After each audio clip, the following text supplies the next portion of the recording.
통일의 필요성은 아주 간단합니다. 살아서도 지옥같이 살다가 죽어서도 지옥에 가는 2,400만의 우리 동포들을 구원하기 위해서요. 그 어마어마한 지옥불이 북한 땅에서 70년째 타오르고 있는데 한국의 교회와 예수전도단의 청년들이 그 지옥불을 꺼야 됩니다. 왜 대한민국이 분단됐냐? 사람들은 미국 때문이다, 일본 때문이다, 친일파 때문이다, 소련 때문이다. 크리스천들은 그렇게 얘기하지 않아요. 왜? 역사의 주인은 하나님이십니다. 이스라엘이 왜 망했냐? 바벨론 때문에 망했죠. 그렇죠? 아수르 때문에 망했죠. 그러나 그 뒤에 뭐가 있습니까? 영적인 음란이 있었어요. 우상 숭배가 있었어요. 하나님께서 아수르를 통해 이스라엘을, 바벨론을 통해서 유다를 치신 거예요. 그래서 망한 거예요. 하나님께서 미국과 소련을 통해서 우리를 도와주신 부분도 있고 심판하신 부분도 있어요. 그러나 그 가장 깊숙한 원인은 우리의 거룩하지 못함이에요. 그것이 어디 있느냐? 전 9월 9일에 일어난 일에서부터 시작됐다고 봅니다. 1998년도 9월 9일에 김정일이 집권을 했습니다. 김일성 죽고 소련 망하고 수해가 나서 300만이 굶어 죽었을 때 누구나 북한이 무너진다 그랬는데 북한이 안 무너졌어요. 그리고 98년도 9월 9일에 김정일이 2차 통치를 시작합니다. 근데 그 이전에 어떤 일이 있었느냐? 1958년도 9월 9일에 북한의 모든 교회가 법적으로 파괴가 됩니다. 김일성이 1962년도 보위부 지침에 이런 이야기가 나와요. 우리는 그때 기독교, 천주교, 교회 집사 이상 모든 종교 지도자들을 사형에 처했다. 이러한 종교 지도자들의 나쁜 습관을 고치는 유일한 길은 그들을 죽이는 것밖에 없다. 58년도 9월 9일 북한의 모든 교회가 폐쇄된 날입니다. 그 이전에 다른 9월 9일이 있습니다. 1948년도 9월 9일에 김일성이 북한 땅을 공식으로 접수하고 조선민주주의 인민공화국을 열었어요. 북한 입장에서는 9월 9일은 그래서 구구절이라 그래서 아주 큰 명절입니다. 그러면 어떻게 일부러 그렇게 맞춘 것도 아닌데 9월 9일마다 이런 일들이 일어났는가? 저 하나님께서 때로는 역사 속에 암호를 심겨두신다고 생각해요. 그게 뭐냐? 1938년도 9월 9일에 있었던 일이에요. 한국교회가 신사참배를 인정한 날입니다. 전 이 1938년도 9월 9일에서부터 48년 9월 9일, 58년 9월 9일, 98년 9월 9일이 연결된다고 생각해요. 신사참배가 뭔지는 다들 아시죠? 신사참배를 통해서 한국의 모든 교회들이 천황폐하께 절을 했습니다. 그러면서 그것이 교단 총회에서 얘기를 해요. 이것은 우상숭배가 아니다. 감리교, 장로교 모든 교단들이 다 가서 그냥 교단 총회에서 사인을 해요. 인류 역사상 박해가 왔을 때 성도들이 배교한 적도 많고 성직자들이 배교한 적도 많아요. 그러나 교단들이 총회를 열어가지고 교리를 바꾸는 이런 수치스러운 역사는 세계 교회사상 흔치가 않아요. 그게 한국교회의 모든 교단들이 다 같이 했다는 겁니다.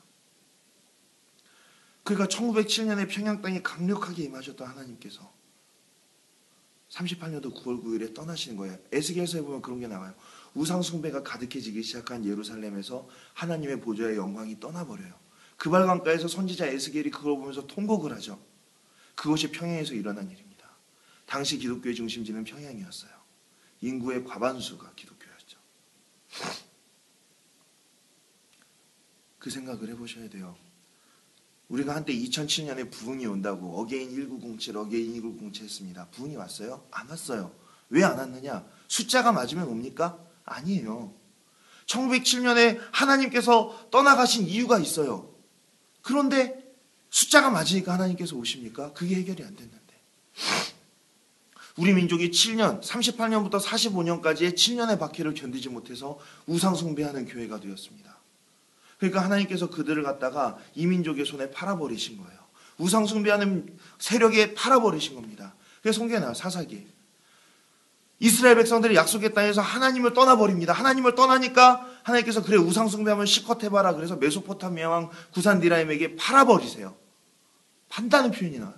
그래서 그들이 7년간 고통받고 울부짖을 때 하나님께서 온니엘 첫 사사를 보내서 구해주세요. 근데 그 사람들이 배가 부르면 또 그래요. 또 우상숭배요.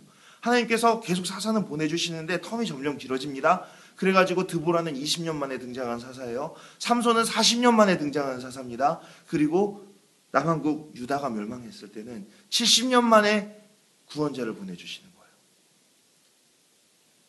하나님께서 그렇게 북한 백성들을 천황 숭배하던 자들을 신사참배하던 자들을 바로 그 자리에서 김일성 우상 섬기게 내버려 두셨다는 거예요. 그러나 하나님께서 영원히 노하시겠느냐? 그렇지 않습니다. 우리가 쉽게 말하죠. 신약은 사랑이고 구약은 율법이야. 아니에요. 구약도 사랑입니다. 하나님께서 이스라엘 백성들이 급 거룩해져서 사사를 보내셨나요? 갑자기 사사 임재 기원을 위한 특별 40일 새벽 기도를 해가지고 전략적 기도 모임을 해서 하나님 사사를 보내셨나요? 아니에요. 공짜로 구해주신 거예요. 하기 싫다는 기도원 같은 사람들 어거지로 잡아다가 사사로 보내시고요. 전혀 거룩해지지 않은 사람들한테 하나님 구원을 베푸셨어요. 왜? 하나님이 착하셔서. 하나님이 선하시고 우리가 고통받는 것을 차마 오래 보지 못해서. 그래서 우리는 북한이 곧 구원된다고 믿습니다. 왜? 하나님이 착하셔서. 지금 68년째 고난을 당하고 있는 저 북한의 동포들 하나님께서 저 지하교회들, 저 40만의 지하교회 성도들, 정치범 수용소에 갇혀서 심남하고 있는 100만, 그중에 기독교인이라서 잡혀있는 사람이 3만 명이 넘어요. 이 사람들 1만 6천 명의 순교자들의 피들 때문에 하나님께서 그들을 영원히 고통받게 하진 않으신다는 거예요. 그래서 우리는 하나님의 성품을 흔드는 기도를 해야 됩니다. 분단 역사를 보면서 야 역시 친일파 죽여야 돼. 분단 역사를 보면서 미국 우리가 반미해야지. 아니면 공산당 저 소련 나쁜 놈들 이 얘기가 아니라 우리는 분단 역사를 보면서 가슴을 찢어야 돼요. 주여 우리 민족이 구원해 주시고 조선이 정말 어두울 때 선교사들 보내서 죽여가시면서 빛을 주시고 성령님을 보내주셔서 근대교육 시키고 죽어간 사람들 먹인 것도 모자라 성령님을 보내주셔서 유례없는 부흥까지 허락하셨는데 신사참배하고 하나님 떠났던 이 민족 불쌍히 여겨주시옵소서. 그나마 북한교회는 벌이라도 받았죠. 우리는 벌을 많이 받지도 않았잖아요. 우리는 회개해야 됩니다. 그 선교사 보내야죠. 기도해야 됩니다. 이것이 우리가 말하는 통일의 필요성이에요.